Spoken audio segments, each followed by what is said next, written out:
Nah, teman-teman, eh, teman-teman bisa nanti cek di ini ya, website ini ya, chem.libretext.org. Nah, di sini itu ada lengkap materi tentang kimia koordinasi ya, dari yang awal atomic structure, simetri dan teori grup, sampai ke organologam juga ada di sini lengkap semua. Nah, di sini juga dijelasin nih tentang koordinasi, struktur, isomer, aturan elektron 18, terus ada ikatan eh, ikatan antar koordinasi, elektronik spektra, sama reaksi sama mekanisme juga dijelasin di sini lengkap semua. Cuman ini dalam bahasa Inggris semua ya, tapi bahasa Inggrisnya enak kok. Bahasanya kayak santai gitu, kayak bahasa bukan bahasa dalam konteks jurnal gitu. Jadi enak dibaca juga, kayak nggak terlalu berat gitu bahasanya ya. Jadi teman-teman bisa baca di sini. Sini lengkap banget tentang tata nama ada, terus ada isomer juga ada, tentang koordinasi number juga ada, lengkap semua di sini. Teman-teman nanti bisa cek sendiri ya. Selain selain kimia koordinasi di sini juga ada yang lainnya di book shelf-nya ini. Ini yang tentang kimia ya. Nah, di sini itu ada tentang konsep dasar kimia, terus ada kimia dasar, lalu ada organik kimia juga, kimia organik, terus ada kimia anorganik. Nah, tadi yang kimia koordinasi masuk ke kimia anorganik ini. Terus ada analitik juga, terus ada kimia fisika juga, terus ada kimia biologi, biokim, dan juga ada kimia lingkungan. Di sini banyak ya materinya, teman-teman bisa eksplor sendiri. Selain materi kimia juga di sini ada yang lain ya, di lintas jurusan yang lain ya.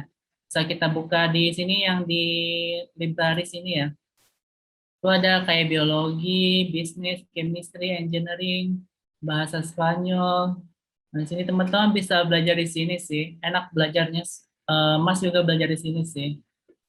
Selain ini ya buku cetak ya.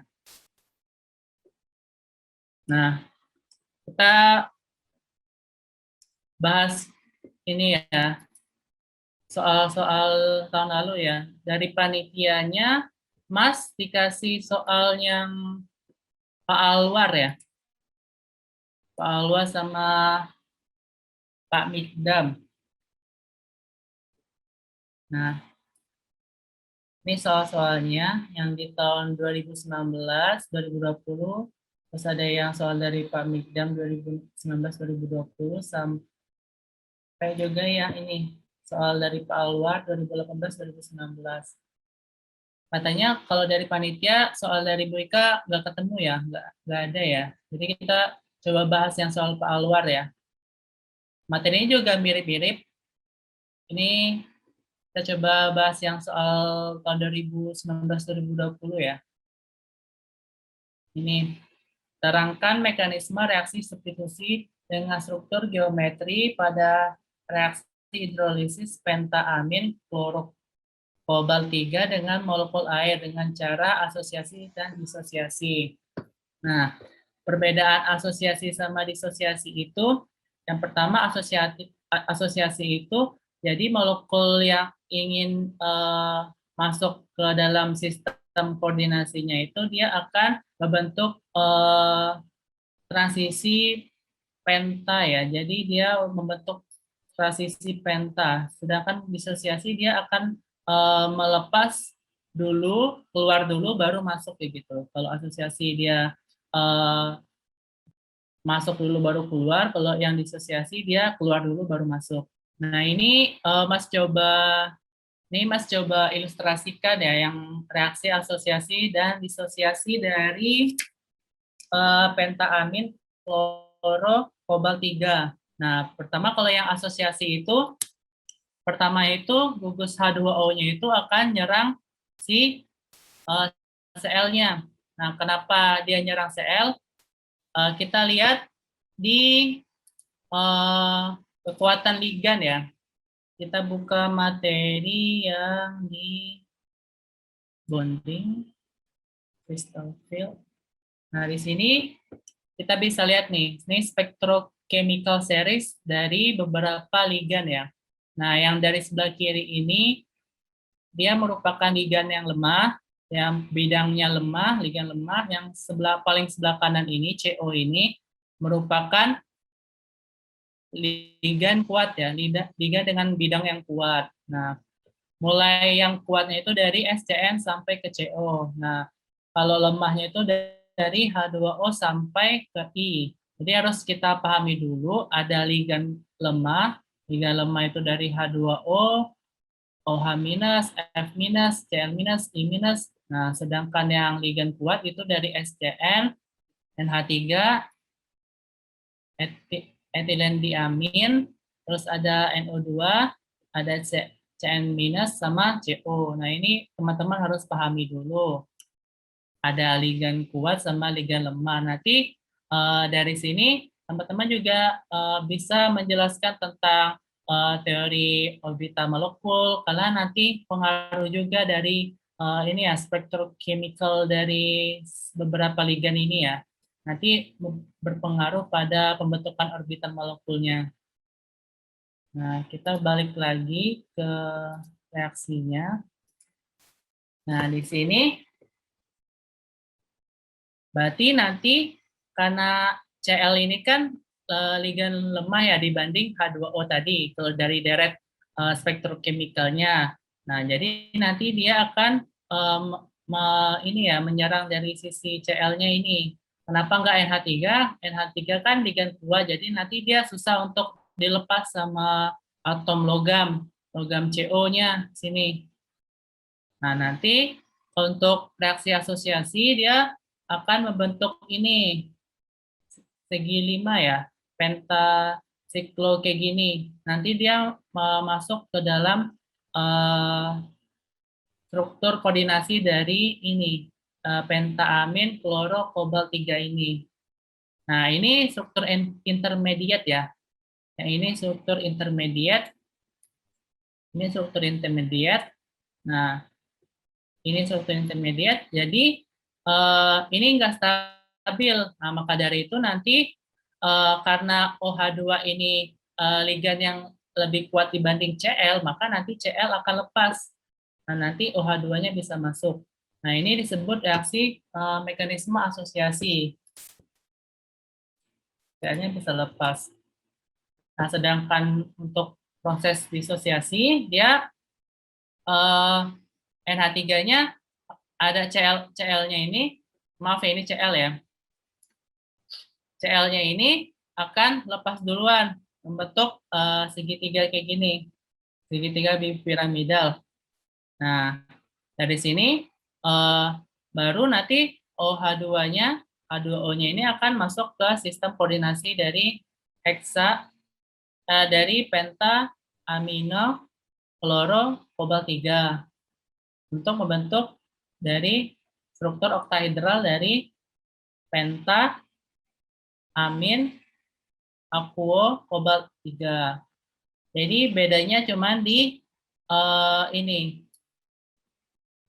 bagian transisinya ini. Ada yang membentuk segi 5, ada yang membentuk segitiga.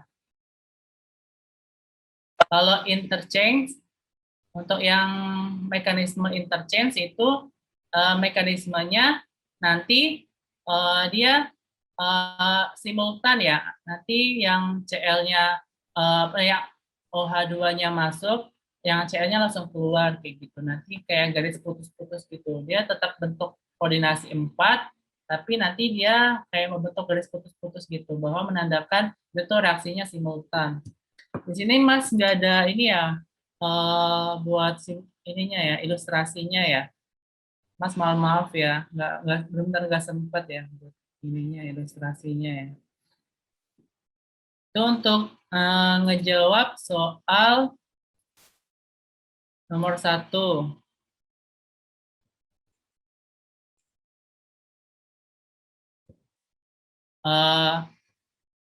Nanti selama ini ya Mas jelasin, nanti kalau teman-teman ada yang pengen ditanya atau kurang jelas bisa langsung ini ya, open mic nanti langsung cegat aja ya, langsung potong aja ya. Misalnya Mas mau tanya kayak gitu, nggak apa-apa, nggak masalah.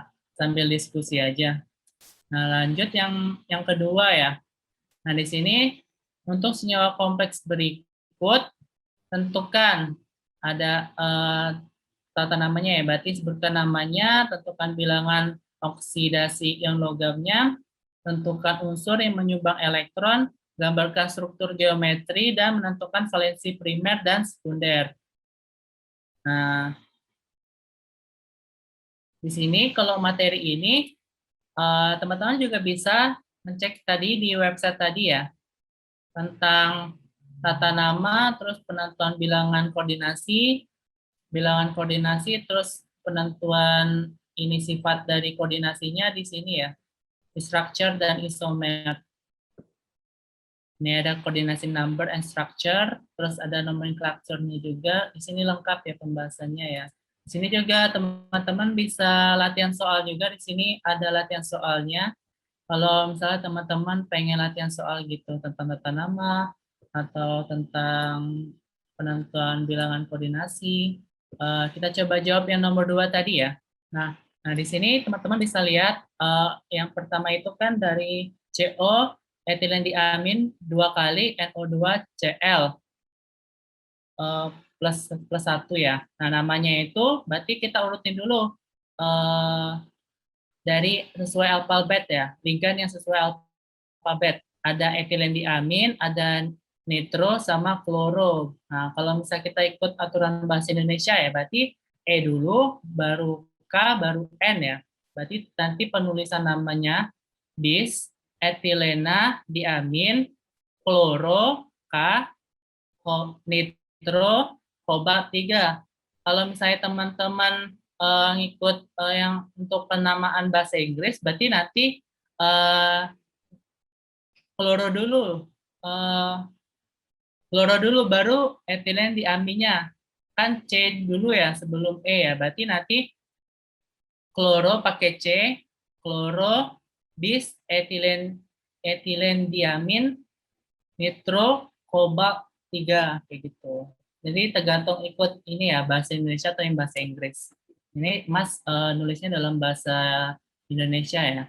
Teman-teman intinya teman-teman udah paham ya tentang penamaan ya. Soalnya udah dijelasin juga sama dosen yang bersangkutan ya tentang nama ya. Lalu selanjutnya yang kedua penentuan ini ya bilox dari logamnya ya. Nah, di sini kita lihat muatannya itu adalah plus satu. Plus satu. Nah, di sini ada ligan netral, etilen diaminnya ligan netral ada 2, muatannya 0, NO2, ini muatannya minus 1, sama Cl itu minus 1, berarti minus 1, sama plus 1 muatan totalnya. Berarti nanti kemungkinan CO-nya itu adalah plus 3 ya, plus 3.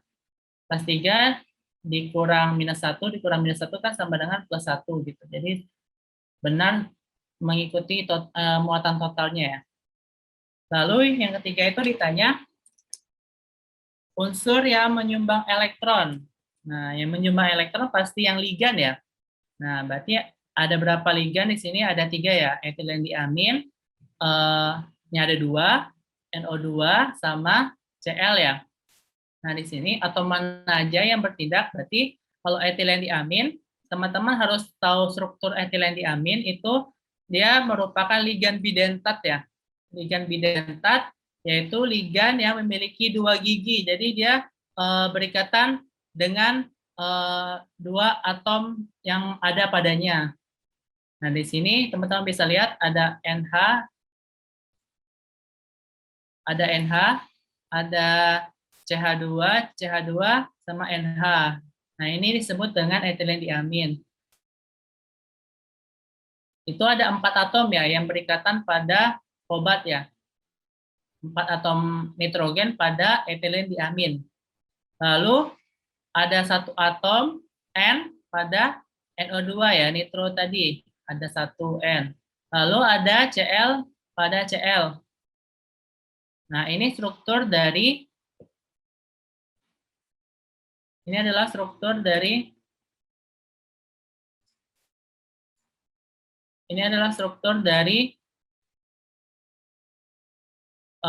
bis etilena di amin kloro nitro kobalt 3. Jadi dia etilen di aminnya itu mengikat dua koordinasi number ya. Ada dua di sini yang berikatan. Lalu untuk yang struktur selanjutnya itu ada NH4 dua kali, Ni, C2O4 dua kali, H2O dua kali. Nah ini teman-teman cara penamaannya itu kita sebutkan dulu ya ininya ya, kationnya dulu ya. Jadi kationnya di sini namanya amonium ya, amonium. Baru kita sebutkan ligannya sesuai alfabet ya. Berarti ada aquo sama oksalato. Berarti duluan aquo ya. Berarti di aquo, di oksalato, nikelat 2. Nah, nikelat karena dia muatan totalnya itu negatif. Nikelat 2. Nah, 2 ini adalah biloks dari nikelnya. Biloks nikelnya kan 2 plus.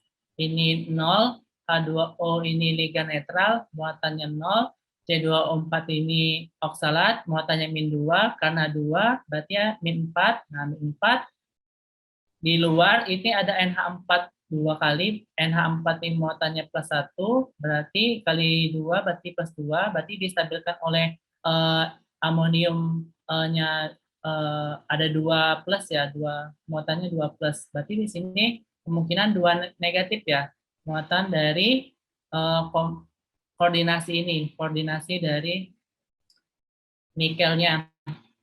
Maka dari itu dapat kita simpulkan nanti Ni-nya ini memiliki biloks yaitu plus 2. Lalu unsur-unsur yang menyumbang elektronnya itu ya pasti ligannya ya. Ini pada oksalat sama pada H2O ya, aqua tadi. Di oksalat itu kan dia bidentat sama seperti etilen diamin. Berarti nanti dia yang unsur yang menyumbang elektronnya itu adalah pada O ya. Jadi ada 4 atom O pada oksalat. Nah, karena dia kenapa 4? Karena dia ada 2 kali di sini ya. Dia giginya 2, dikali 2 berarti 4. Jadi 4 atom O yang menyumbangkan unsur elektron pada Ni ya. Nah, lalu ada 2 atom O lagi di H2O ya. Nah, ini struktur dari amonium di aquo di oksalato nikelat 2. Ini ada oksalatnya ini ada 2, terus ada OH2-nya 2. Jadi dia membentuk oktahedral ya. Sama seperti yang di sebelah ini, dia juga membentuk oktahedral. Terus distabilkan oleh ion NH4+ ya.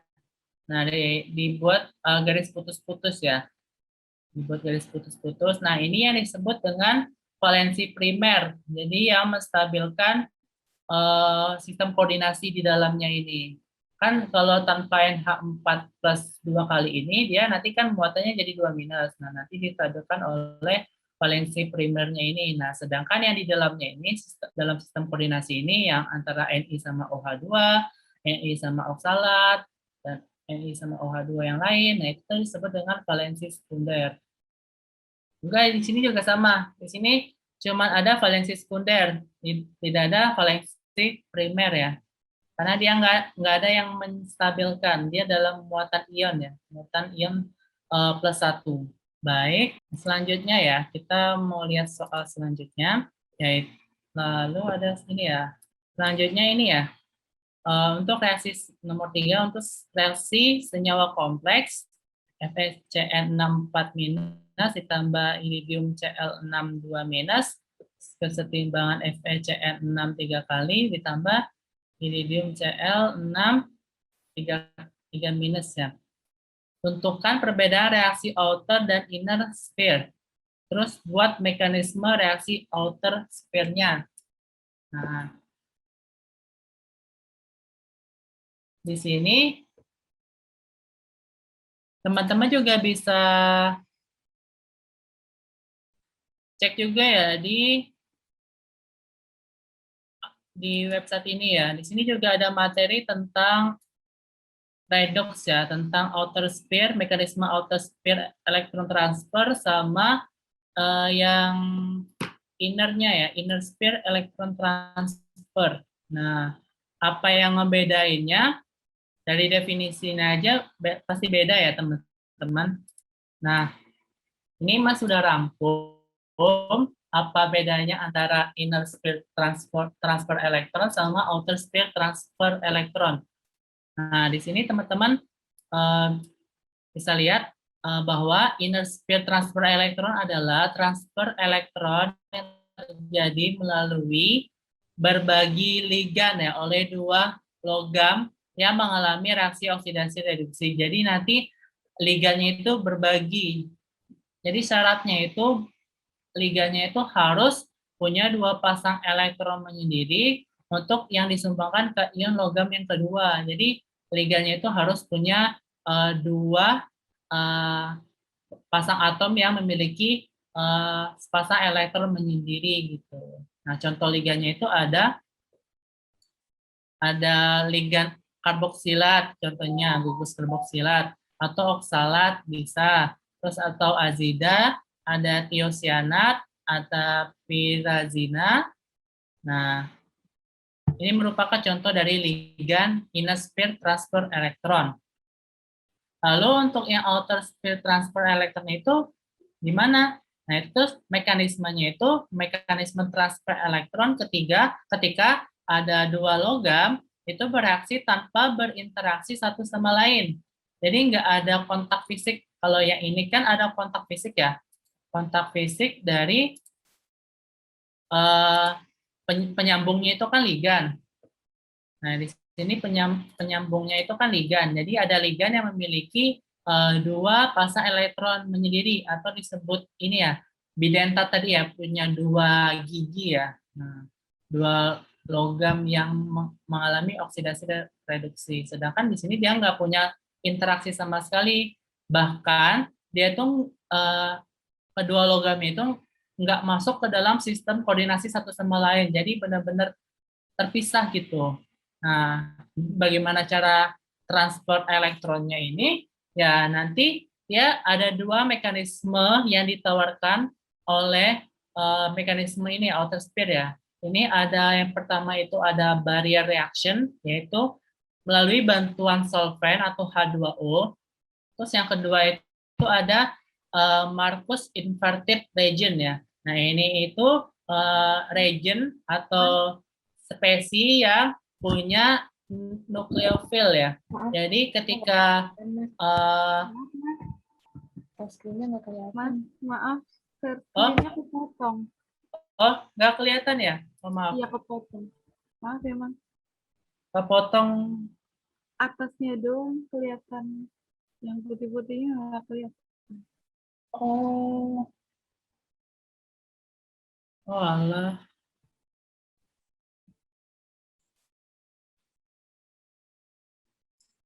Nah, udah balik. Udah, Mas.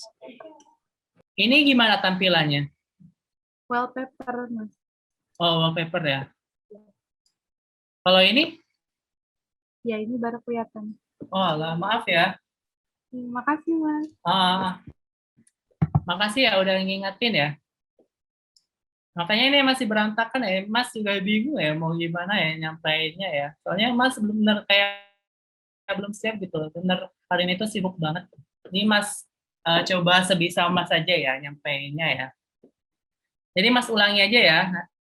Kan ada inner sphere transfer elektron sama outer sphere transfer elektronnya. Ini bedanya apa? Nah, kalau di inner sphere transfer elektron itu dia itu mekanisme transfer elektronnya itu melalui berbagi ligan. Jadi jembatannya itu ligan.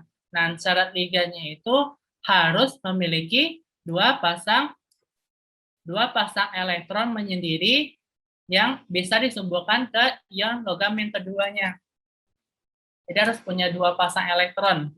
Nah, sedangkan untuk yang outer sphere, dia mekanisme transfer elektron juga, tetapi kedua logamnya ini nggak bereaksi atau nggak berinteraksi sama sekali. Satu sama lainnya itu nggak berinteraksi. Jadi kayak ya udah satu sistem sama sistem lain, jadi nggak ada pakai kegiatan ini eh, yang saling campur campur campur sama lain kayak gitu.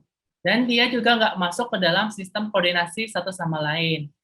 Nah, bagaimana mekanismenya yang bisa terjadi itu para ilmuwan itu menafsirkannya itu ada dua teori ya. Yang pertama itu ada barrier reaction, terus itu dengan bantuan solvent, solvent atau H2O.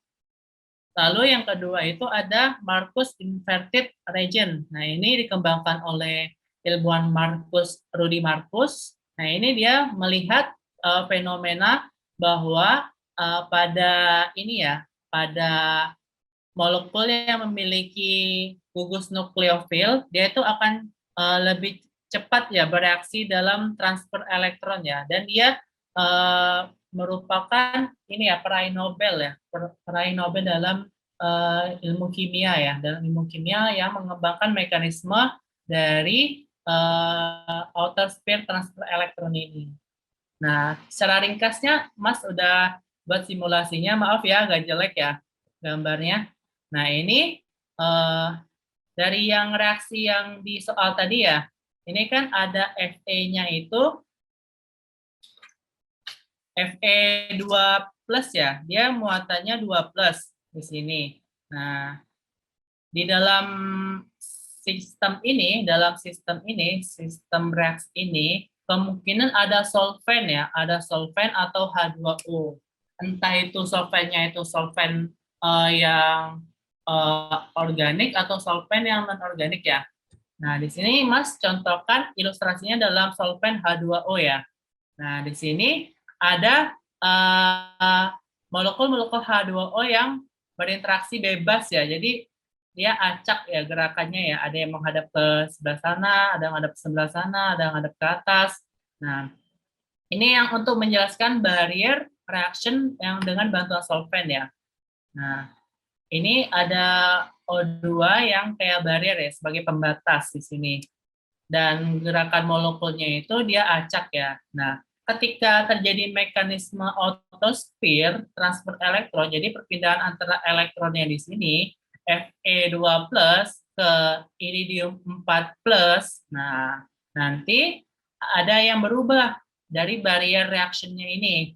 Nah, ketika Fe2 plus menjadi Fe3 plus, berarti sisi Fe3 plus akan lebih condong ke positif ya, ke arah positif ya, karena dia kehilangan satu elektron. Nah, ketika dia yang spesies ini, spesies Fe3 plus ini, karena dia kekurangan elektron, bermuatan lebih positif, maka nanti interaksi dipol dari solventnya ini, dari O-nya ini yang punya elektron bebas ini akan ketarik gitu loh ke arah dari spesiesnya Fe3+. Jadi lihat bentuknya. Jadi O-nya itu ketarik ke Fe3+. Yang di sini juga sama, O-nya ketarik ke Fe3+. Nah, yang di sini iridiumnya tereduksi ya, dari iridium 4+ menjadi iridium 3+. Nah, karena dia spesiesnya semakin negatif, berarti nanti ikatan dipol antara H2O dengan iridiumnya kurang ini ya, kurang ya dibanding dengan yang Fe3+ yang lebih bermuatan positif, karena H2O akan menyeimbangkan dari ini ya, muatan yang di sini ya, karena dia punya sepasang elektron bebas ya di sini ya, untuk disumbangkan untuk berikatan dipol ya, berikatan dipol dengan Fe3+. Nah, ini disebut dengan mekanisme barrier reaction dengan bantuan solvent atau H2O. Nah, sedangkan yang kedua itu ada mekanisme dari Marcus inverted region. Jadi dia melihat bahwa ada spesies yang mengalami oksidasi sama yang reduksi itu, dia tuh harus memiliki gugus yang memiliki nukleofil. Nukleofil itu berarti suka inti ya. Jadi dia itu harus yang memiliki sepasang elektron. Nah, di sini kita telah lagi dalam Fe yang ini FeCN6 4 minus ini, yang Fe2 plus ini, kan di sini dia berkoordinasi dengan Cn. Nah, di sini Cn-nya itu ada sepasang elektron ya. Nah, sepasang elektron. Jadi, dari sepasang elektron ini, dia tuh menyatakan bahwa struktur ini itu negatif ya. Dengan muatannya itu condong ke negatif. Gitu. Jadi, lebih ke negatif gitu. Dan di sini juga sama. Yang di iridium 4 ini juga sama. Nah, di sini kan dia berikatan koordinasi dengan Cl ya. Nah, di sini juga Cl punya ini ya, banyak malahan, banyak dari sepasang elektron ya. Ada 3 sepasang elektron yang berikatan dengan iridium. Nah, di sini dia menyebabkan di sini lebih nukleofil gitu, lebih nukleofil. Berarti nanti reaksi antar transfer elektronnya dari Fe2 plus ke iridium 4 plus ini akan berlangsung cepat. Nah, ini dikemukakan dari teori Marcus inverted region. Jadi, ketika dia semakin negatif, maka kecepatan transfer elektronnya akan semakin cepat. Sedangkan kalau dia semakin positif, struktur koordinasinya semakin positif, nggak ada nukleofil yang terikat pada koordinasinya, maka nanti reaksi transfer elektronnya akan semakin lambat. Seperti itu, teman-teman. Nah, teman-teman kalau pengen lebih jelasnya, teman-teman bisa buka yang di website ini, yang di website.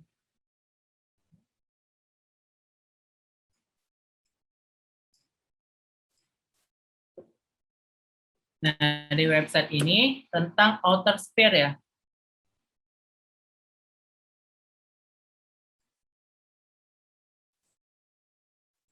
Nah, di sini.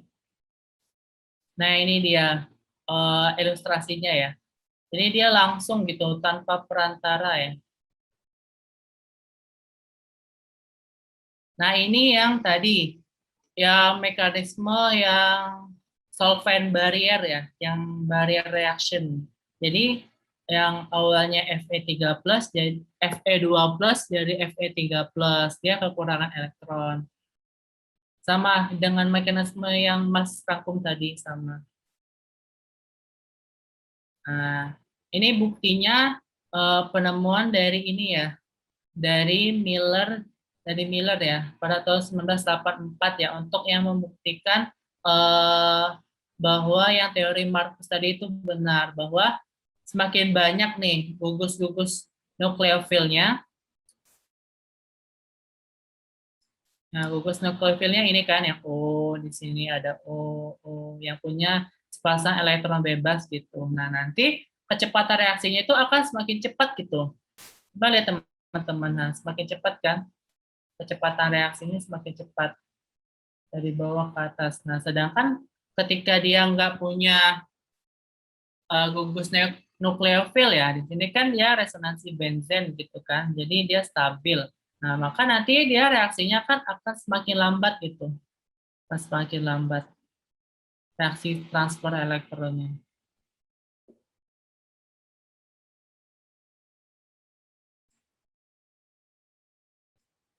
Nah, itu untuk pembahasan yang inner dan outer sphere transfer elektron ya.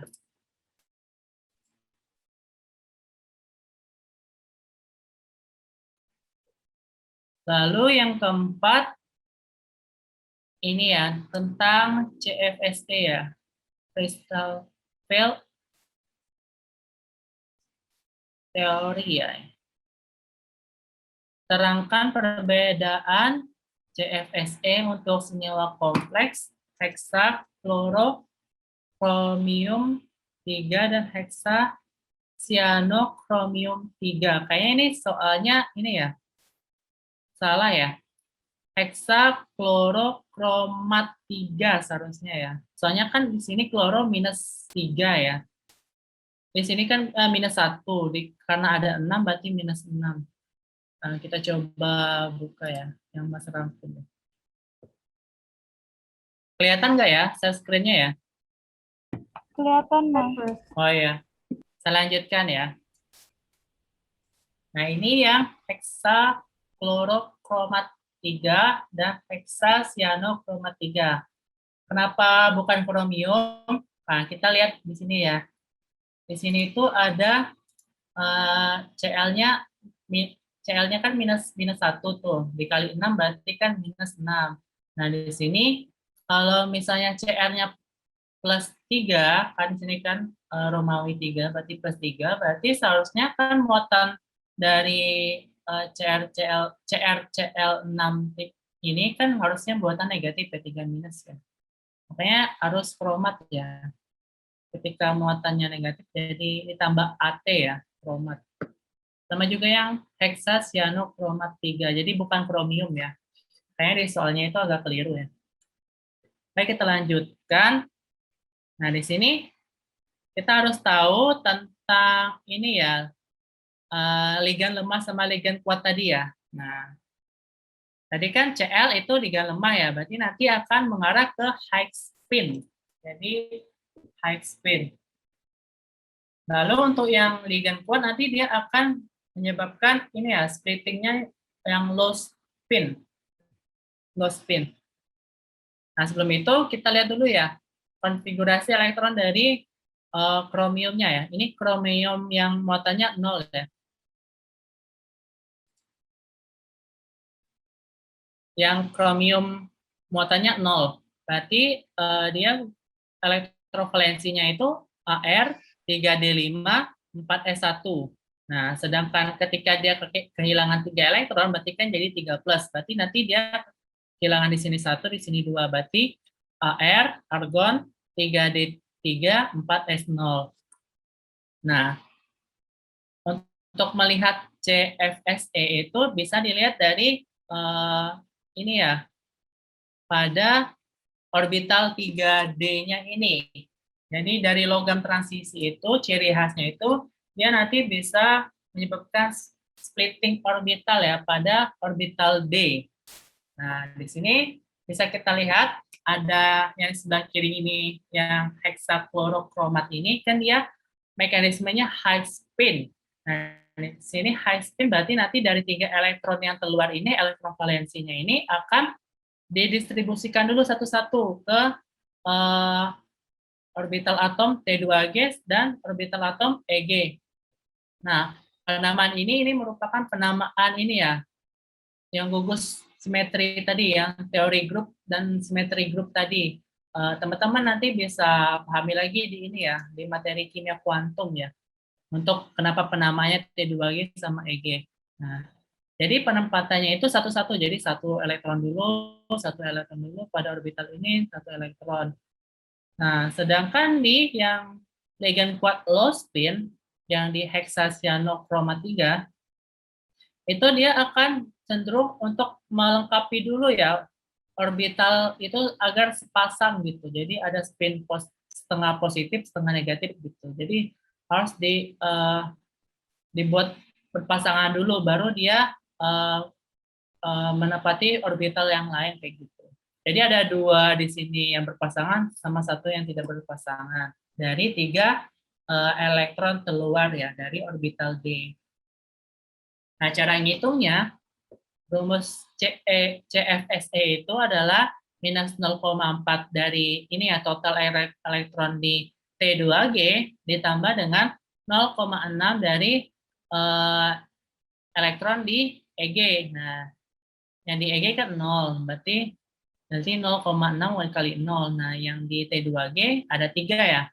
Minus 0,4 dikali 3. Jadi sama dengan minus 1,2 delta O. Nah, jadi jarak antara EG sama T2G itu sebesar minus 1,2 delta O. Delta 0. Nah, sedangkan yang di CFSE yang di heksacyanochromat, nah sebenarnya sama hitungannya. Jadi pakai rumus ini tinggal dimasukin aja. Berarti minus 0,4 dikali 3 ditambah 0,6 kali 0 sama dengan minus 1,2 delta 0, delta O. Nah, jadi CFSE-nya sama ya di sini ya. Walaupun splitting orbital D-nya itu berbeda ya, pengisian elektronnya berbeda. Di sini dia terisi satu-satu dulu. Nah, di sini dia harus berpasangan dulu baru menepati orbital yang lain. Jadi perbedaannya di situ. D splitting orbital D-nya. Untuk energinya, untuk energi CFSE-nya sama ya, minus 1,2 delta 0.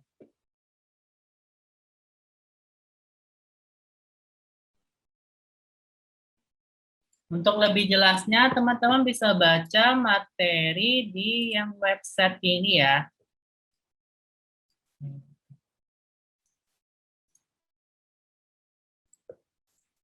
Di website ini,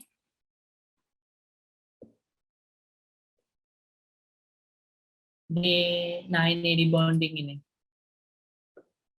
Nanti pilih di daftar isinya itu di ini, crystal field theory. Nah ini pembahasannya lengkap banget ya, tentang kenapa dia splittingnya jadi seperti ini. Nah, penempatan 0,6 dari mana dapat 0,6 EG, dari mana dapat 0,4 T2G, di sini dijelasin semua. Terus beda ya, nanti ada yang tetragonal sama yang heksagonal ya, heksagonal gitu ya. Nanti orbital splittingnya itu akan berbeda. Di sini juga dijelasin. Kalau dia untuk yang octahedral nanti dia splittingnya seperti ini. Kalau dia tetrahedral nanti seperti ini.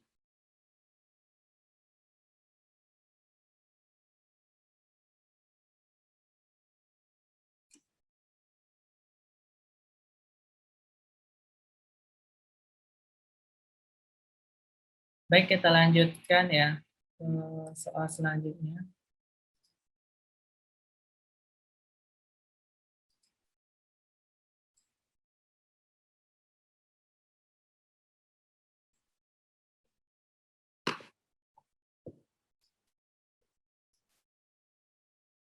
Nah, yang kelima, terangkan dengan lengkap pengisian elektron pada orbital dengan senyawa kompleks heksa aqua besi 3 dengan menggunakan teori ikatan valensi dan teori orbital molekul.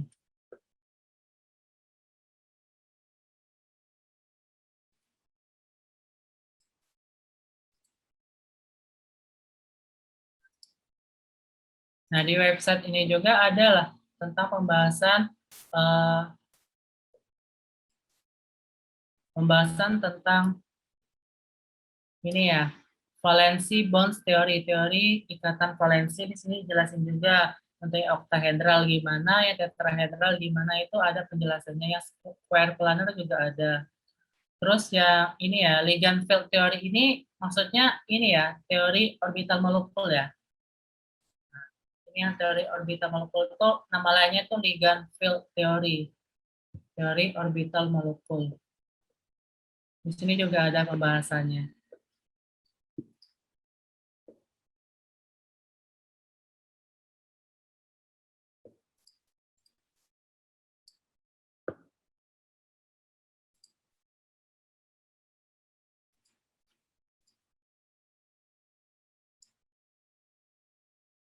Nah,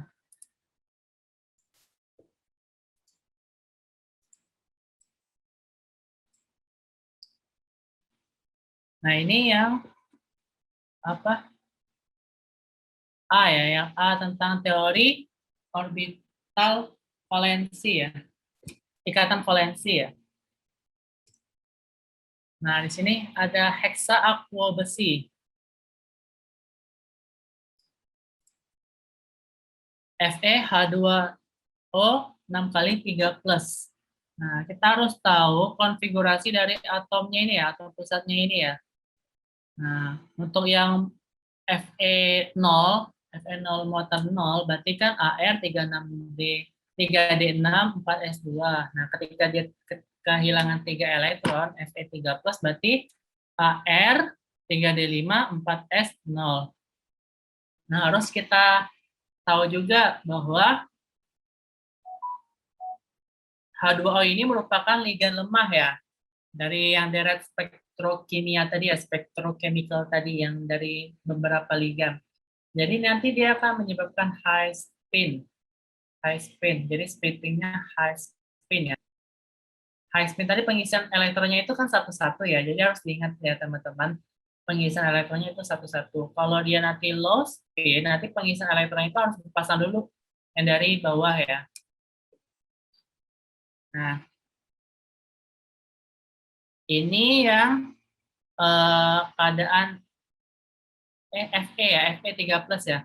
Fe3+ ya, berarti ada 5 elektron ya di 3D ya. 3D ada 5 elektron, 4s0, 4p0, di 4D juga 0. Nah, ketika dia hibridisasi melalui sp3d2 dengan H2O. H2O kan ada 6, berarti nanti ada 6 elektron yang berikatan hibridisasi ya. Nah, yang ini nggak berikatan, ada 5 elektron tidak berikatan, dan ada hibrid dari sp3d2. Jadi ada 6 ya, 1 elektron, 2 elektron, 3 elektron, 4 elektron, 5 elektron, 6 elektron pasangan yang disumbangkan dari H2O. Nah, di sini disebut dengan orbital hibrid dari sp3d2 di molekul Fe H20 6 kali 3+. Jadi ini untuk yang A ya, teori ikatan valensi. Jadi dari elektron valensi keluarnya aja yang berikatan gitu. Nah, yang B-nya ini dari teori orbital molekul. Nah, yang teman-teman lihat tadi itu yang ligan field itu, nah nanti kita lihat yang bagian terluar aja kan. Untuk lebih jelasnya kita buka lagi ya. Tentang penamaannya.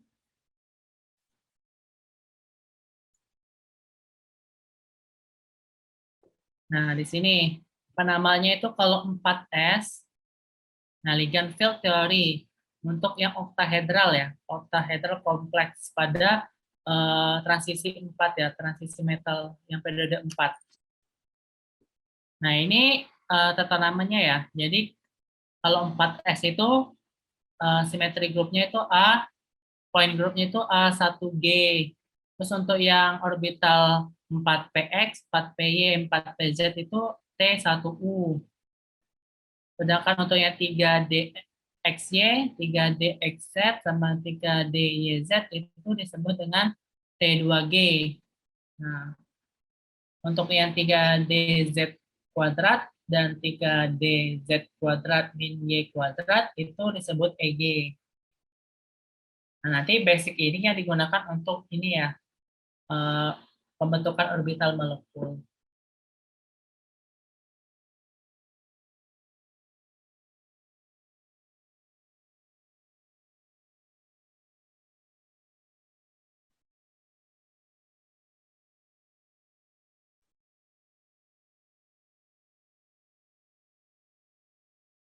Nah, di sini teman-teman bisa lihat nih. Misalnya ini yang ini ya, atom pusatnya Cr sama CO. Nah, di sini nanti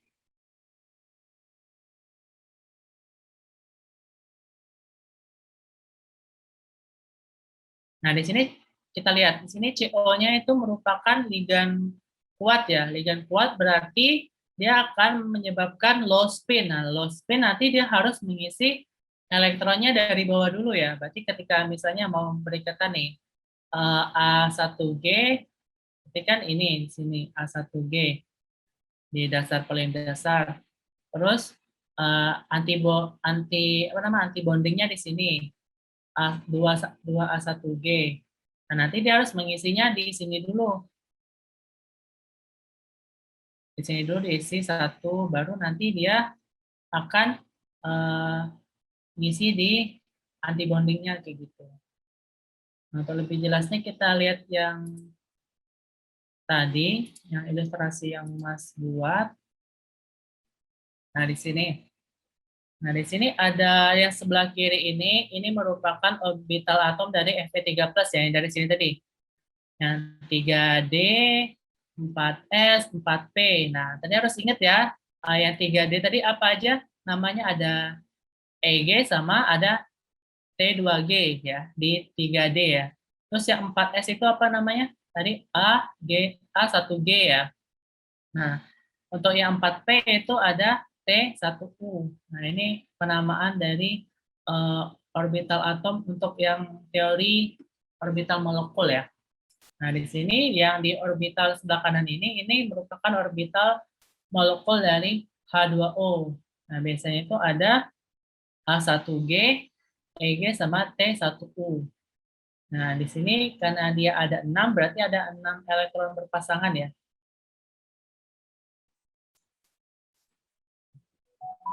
Ada 6 elektron berpasangan di sini. 1, 2, 3, 4, 5, 6.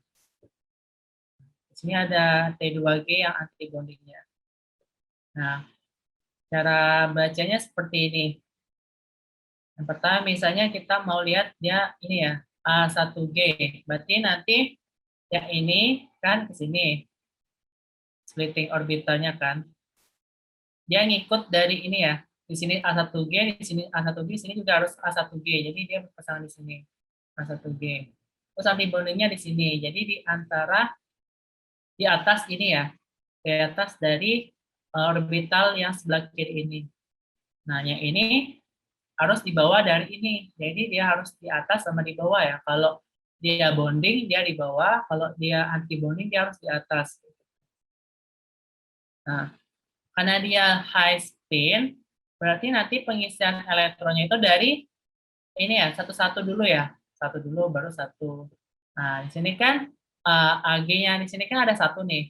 Ada sepasang elektron, berarti nanti pengisian elektronnya berarti satu di sini, lalu di antibondingnya tambah satu elektron. Gitu. Jadi satu di sini dulu, terus habis itu satu di antibonding. Ini untuk yang high spin ya. Kalau low spin berarti nanti ini dulu ya dipasangkan ya. Misalnya di sini ada satu orbital molekul A1G, di sini kosong kan, berarti yang keduanya di sini dua elektron sini langsung ditempatin di bawah. Lalu untuk yang ini ya T1U itu ada 3 orbital ya. Yang sebelah kiri kosong, berarti yang di sebelah kanan ini ada 3 ya. Karena untuk melengkapi ya, jadi harus sama ya. Di sini ada 3, di sini harus ada 3. Ini yang ke satu tadi udah dipakai, berarti kan kita ambil 3 lagi, berarti sisa 2 ya. Nah, 3 elektron di sini ada 6 ya. Berarti pengisiannya satu dulu di sini, satu dulu di ini ya ikatan bonding ya, T1U yang bonding, terus habis itu yang T1U yang star ini yang anti bonding.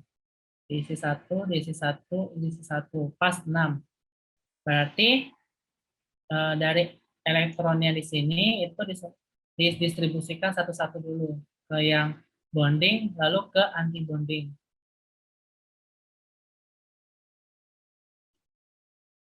Ingat ya, intinya dia harus lebih tinggi dari yang ini ya. Dari sini misalnya T T1U ini harus anti bondingnya harus lebih tinggi dari sini. Nah, kalau yang bondingnya itu harus lebih rendah dari ininya ya, indukannya ya. Nah, kalau misalnya yang EG di sini ada dua elektron. Dua elektron kita pakai. Di sini juga ada dua elektron, ada pas yang tadi ya. Berarti udah habis ya di sini ya elektronnya. Dipakai satu, satu untuk pengisian, habis itu sini juga tambah lagi satu, satu, karena pengisiannya satu-satu ya. Lalu di sini udah habis elektronnya, pas 4 dipakai untuk yang bonding sama yang anti bonding kan 4 1 2 3 4. Habis itu di sini ada 2 kan.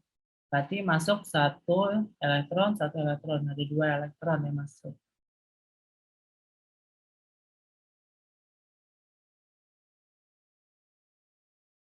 Lalu ada T2G ya. Nah, berarti T2G sisanya ya kan. Ada 3 elektron. Nah, langsung dimasukkan di sini. Satu, satu, satu. Di sini kosong. Nah, di antibondingnya nggak ada. Nah, ini berarti konfigurasi dari orbital molekulnya ya. Berarti A1G-nya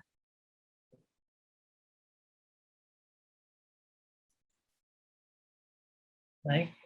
Jadi konfigurasi yang orbital molekulnya A1G-nya 1 elektron, berarti A1G1, berarti T1U-nya 3, EG-nya 4, EG4 gitu cara penulisannya.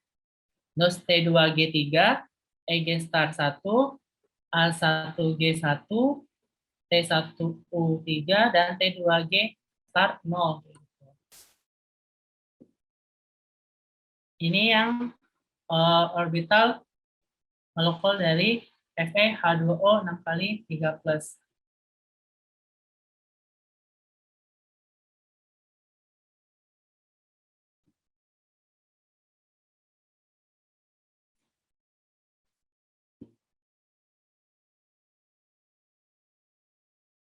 Untuk lebih jelasnya teman-teman bisa baca di sini ya. Nah, di sini lengkap nih. Ada untuk yang kalau yang emas ini kan kita pakai yang ini ya, oktahedral ya. Nanti ada juga dia yang pada saat tetrahedral ya. Jadi beda lagi itu. Nah, kalau saat tetrahedral nanti dia beda lagi. Nah, kalau ini nih. Molecular orbital diagram reflecting the bonding of the tetrahedral complex of the fourth period transition metal. Nanti beda lagi ya teman-teman. Ini ya, namanya juga nanti beda. Jadi teman-teman bisa baca di sini atau lebih jelasnya ya. Ada yang untuk tetrahedral, ada yang untuk octahedral ya. Nah ini untuk octahedral yang bilangan koordinasinya 6.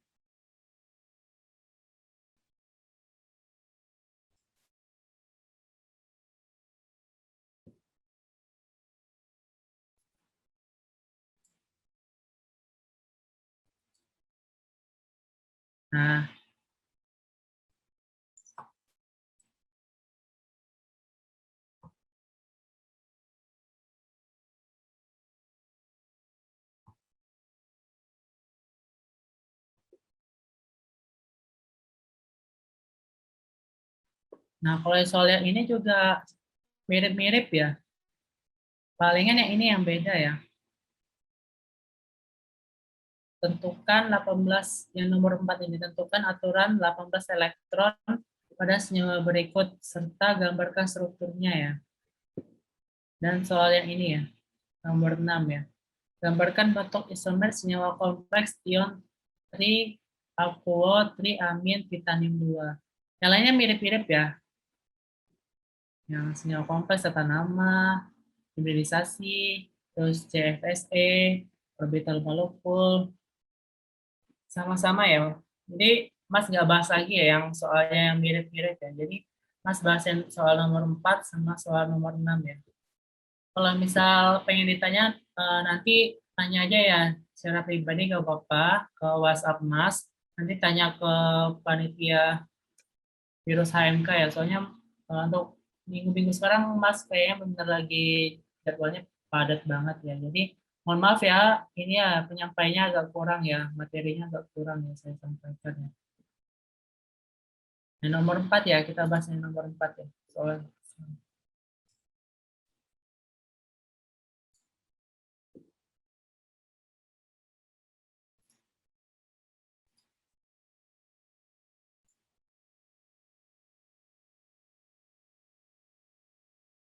nah, ini kan tadi ada MnCO5 kali, ada MnCO6 kali, sama Mn2CO10. Nah, ditanya mana, tentukan ini ya, aturan 18-nya itu ya, dan jelaskan mana yang stabil, mana yang enggak, kayak gitu. Terus perbedaannya apa. Nah, kita buat dulu strukturnya seperti ini. Ya bisa bipiramidal seperti ini, atau bisa dia segitiga piramidal ya. Jadi punya dua, kemungkinan punya dua bentuk ya. Jadi Mas buat yang ini ya, piramidal ya, bipiramidal ya. Nah di sini kita harus tahu elektron valensi dari Mn itu apa. Nah, kan Mn itu elektron valensinya argon 3D5 4s2. Jadi elektron valensinya itu elektron terluarnya itu ada 7 elektron ya. Dari konfigurasi elektronnya ada 7 elektron. Ini Mas menggunakan teori ini ya, netral ya, atom netral ya. Jadi Mn-nya itu dalam keadaan netral itu elektron valensi terluarnya itu ada 7 elektron. Nah, lalu ada ini ya gugus-gugus CO ini. Gugus-gugus CO ini. Nah, gugus CO itu dihitung sebagai 2 elektron. Satu gugus CO ini dihitung sebagai 2 elektron. Berarti karena ada 5, berarti ada dikali 5 ya. Berarti 5 kali 2 elektron sama dengan 10 elektron. Nah, kalau di total berarti ada 17 elektron. Nah, ini kalau mengikuti aturan 18 ya, 18 elektron pada senyawa koordinasi, ini tidak stabil ya. Jadi senyawa ini tidak stabil. MnCO5. Lalu untuk yang MnCO6, berarti dia berbentuk oktahedral ya, oktahedral. Nah, di sini sama kayak tadi pakai teori perhitungan atom netral, berarti atom netral dari Mn ini elektron valensinya itu sama dengan 7 ya. Nah, lalu yang CO tadi pada saat atom netral berarti dia punya 2 elektron. Nah, 2 elektron dikali karena ada 6 dikali 6 berarti ada 12 elektron. Nah, jadi totalnya ada 19 elektron. Nah, ini juga tidak stabil. Jadi senyawa MnCO6 kali ini tidak stabil. Lalu, nah yang ini, Mn 2 kali, berarti ada metal ya, bimetal. Ikatan antara logam-logam. Mn 2 kali, CO 10 kali. Nah, berarti nanti dia membentuk jembatan ya.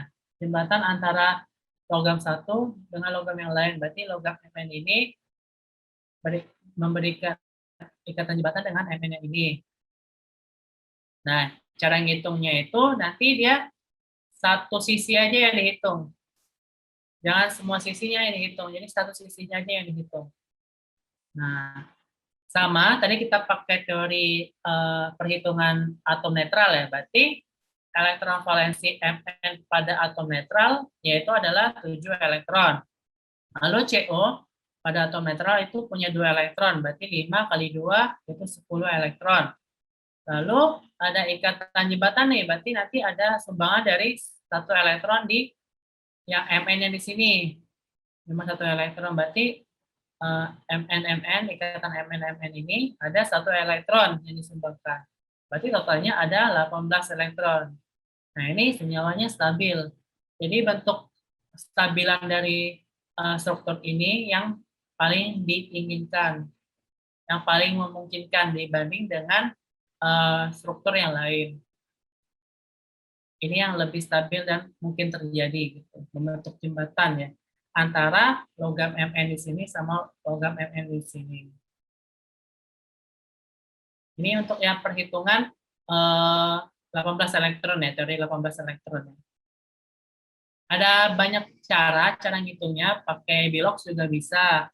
Cuma yang paling gampang sih ini sih menurut Mas, jadi pakai atom netral aja semuanya dinetralin gitu kan. Mn-nya netral, CO-nya netral gitu kan.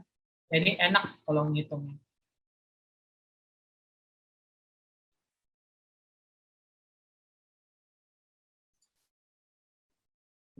Lalu soal yang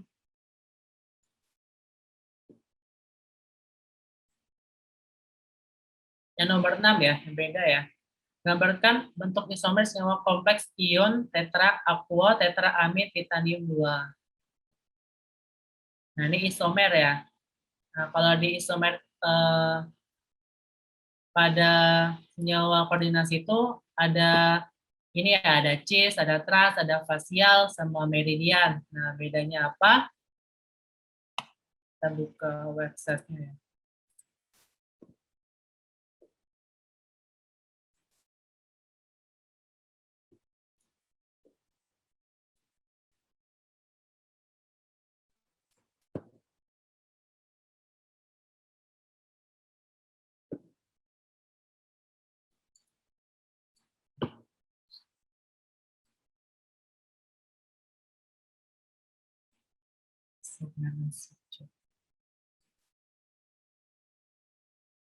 Nah, dia itu ada banyak jenisnya, ada yang berdasarkan struktur ya, bentuknya ya, bentuk dari constitutional isomernya.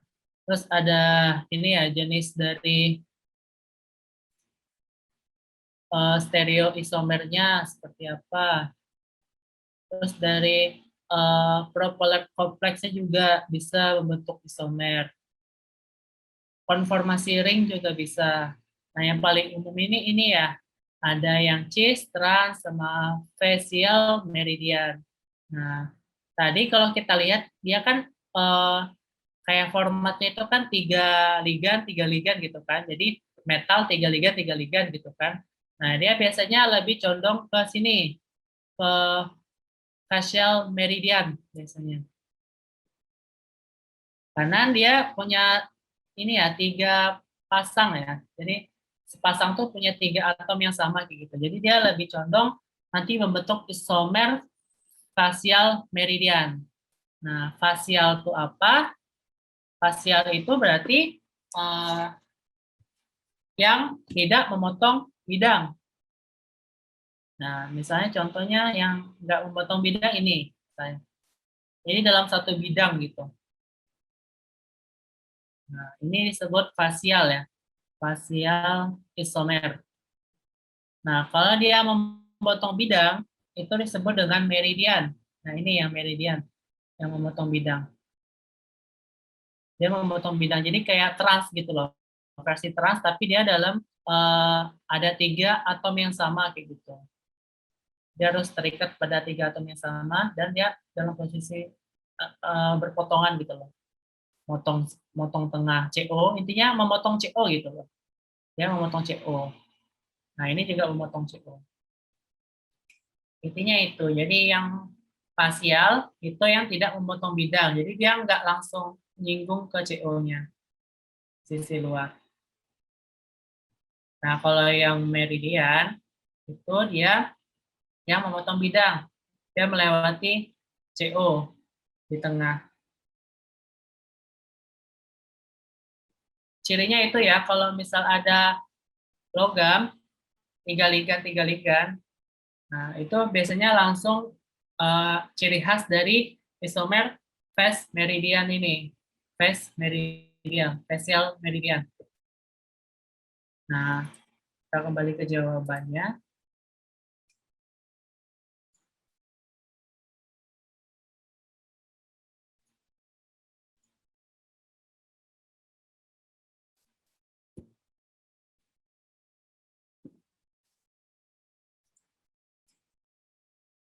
Nah, ini yang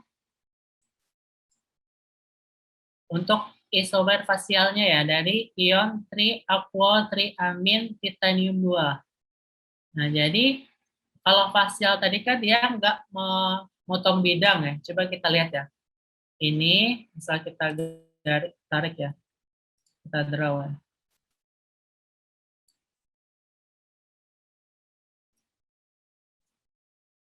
Ini ke sini. Terus ini ke sini. Jadi bidangnya itu di sini. Dia nggak melewati TI-nya ini sebagai atom pusat. Yang NH NH3 juga sama. Jadi kalau bisa kita tarik garis ke bawah, terus yang ini juga ke bawah, nanti bidangnya di sini. Nah, ini ciri dari isomer fasialnya. Jadi dia nggak memotong bidang, jadi nggak terbelah gitu, nggak terbelah jadi dua. Ininya ya, di membelah TI-nya ini ya. Ini contoh dari isomer fasial dari ion aqua triamin titanium 2. Nah, kalau yang meridiannya, ada dua nih isomernya. Yang pertama itu ini, kalau misalnya kita buat garis ya, NH3, tarik garis ke sini, terus tarik garis ke sini. Nah, jadi bidang ini. Nah, bidang ini kan memotong TI ya, bidangnya. Nah, ini disebut dengan isomer meridian. Isomer meridian yang pertama dari ion triaquo triamin titanium 2. Yang H2O-nya juga kita bisa buat. Nah, tarik tarik ke sini. Nah, jadi ada bidang yang melewati TI gitu, memotong TI di atas sama di bawah, di belakang, gitu. Misalnya 3 dimensi ya. Kalau yang isomer keduanya seperti ini. Jadi antara atas sama bawah, tarik garis ke NH3 di sini, tarik garis ke sini. Nah, ini juga sama, dia memotong di bidang TI juga ya. Lalu yang H2O ini, dari sini ke sini, dan ini. Nah, dia memotong bidang juga. Bidang di TI juga.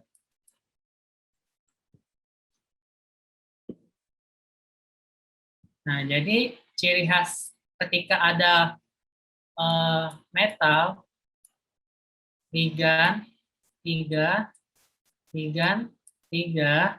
Nah, biasanya itu dia langsung ciri khas dari isomer fasial. Entah ligannya ini ya, tridentat ya. Misalnya tridentat tadi kan ada tuh yang disebutkan di website tadi ya. Tridentat berarti dia punya 3 gigi ya, 3 gigi liganya. Walaupun dia eh, misalnya MLL gitu kan, ML1 ML1, tapi L-nya itu yang tridentat, dua-duanya tridentat. Nah, itu juga bisa langsung ciri khas dari isomer fasial dan meridian. Kalau fasial tadi saya ulangi, dia tidak memotong bidang di TI. Nah, jadi di luarnya gitu. Nah, sedangkan yang meridian, dia yang memotong bidang TI.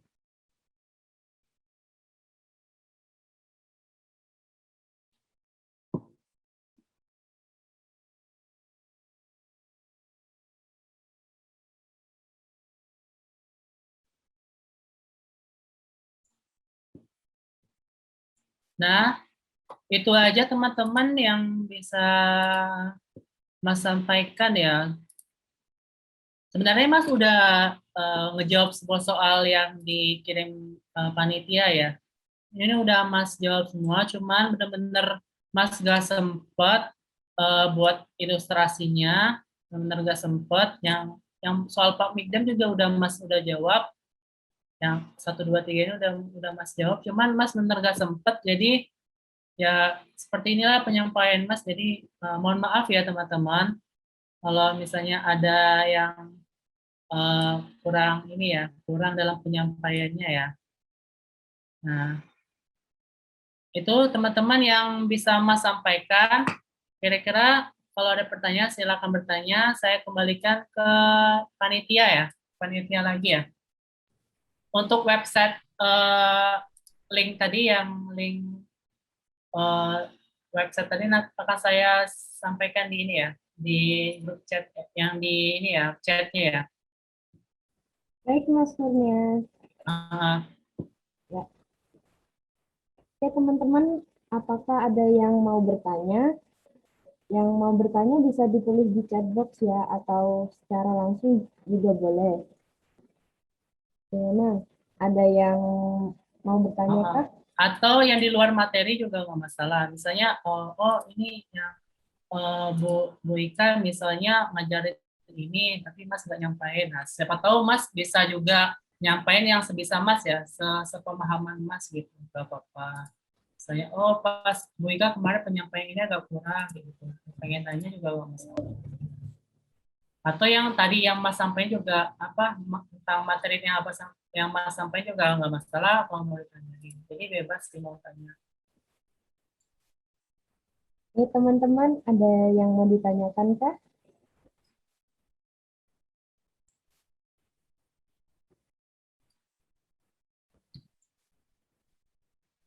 Atau mau chat personal juga nggak masalah, nanti tanya aja ya ke ini ya, Virus HMK ya, Panitia Virus HMK ya, kontak Mas ya. Kalau mau chat Oh iya, pribadi ya, nggak masalah. oke Kak. Mm-mm. Oke teman-teman, kalau masih belum ada pertanyaan, mungkin virus hari ini bisa dicukupkan ya. Saya tutup acara virus hari ini dan terima kasih kepada Mas Kurnia yang telah menyempatkan waktunya dan juga terima kasih kepada teman-teman. Semoga ilmu yang didapat pada hari ini bisa bermanfaat ya. Wassalamualaikum Amin. warahmatullahi wabarakatuh. Waalaikumsalam warahmatullahi wabarakatuh. Itu websitenya udah saya ini ya, kirim di kontak chatnya ya. Oh Di iya kontak Mas. chat. Kalau mau buka-buka ini ya, di Ya, websitenya itu ya. siap Mas. Terima kasih ya Mas Kurnia. Ya, sama-sama ya. Maaf ya, kalau ada yang ini ya, kurang berkenan ya. Siap Mas. Oh ya, baik. Saya izin ini ya, live group ya. Oh iya, boleh Mas. Terima kasih, Mas. Oh ya. Makasih ya teman-teman. Semoga sukses ujiannya. Amin. Kapan kapan ya ujiannya ya? Eh, ini udah mulai ujian sih Mas, belum apa Oh, tapi udah mulai masuk ujian ya. Cuman ya yang kimia koordinasi belum ya, belum iya. belum belum jadwal. Oh ya, baik, baik. Pokoknya semangat ya, pokoknya sukses selalu lah walaupun pandemi teman-teman bisa ini ya melaluinya dengan ini ya. Baik lah pokoknya. Semoga dapat nilai A lah pokoknya. Amin. Amin. Amin. Terima kasih Semangat Mas. ya. IPK 4 harus dapat gitu, harus dapat. Bismillah. Amin, Mas. Amin. Amin, amin, amin. Sukses ya. Ya, Siap, Mas live, Mas. izin live ya. Ya, boleh Mas. Iya, Terima Mas. kasih Ya, banyak ya, Mas. Terima kasih, Mas. ya, ya. Assalamualaikum. Waalaikumsalam. Waalaikumsalam.